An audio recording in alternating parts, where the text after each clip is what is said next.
John 4:38.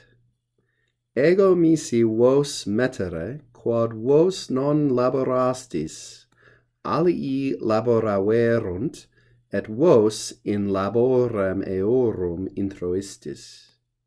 I sent you to reap that which you did not work for. Others have worked for it, and you have entered into their labor. Here Jesus is continuing to talk through the harvest metaphor for the evangelical exertions that he's been discussing.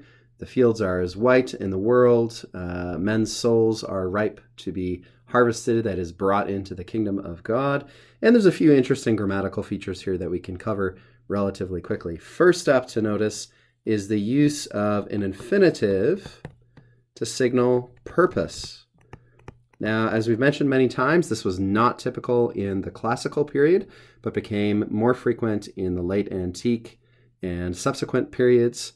There are lots of different ways to indicate purpose in Latin, particularly in those earlier periods. Ut plus subjunctive is the one that you're probably most familiar with, but there are others.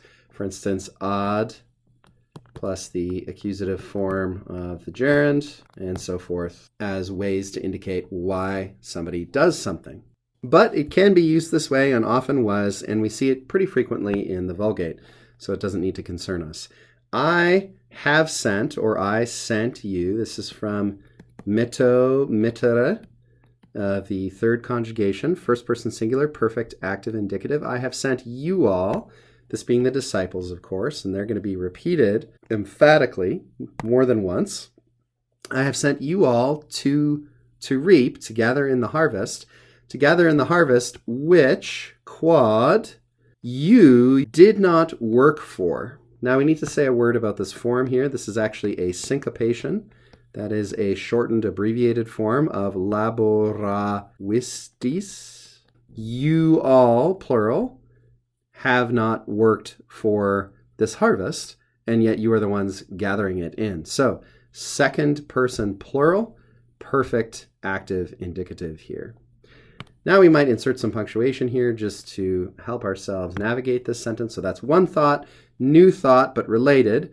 Others, other people, laboraverunt, have worked, have labored.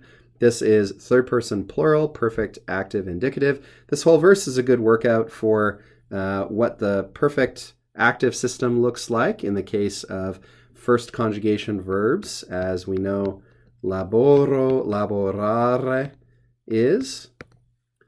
And you all, again, introistis, this is from intro eo, intro ire.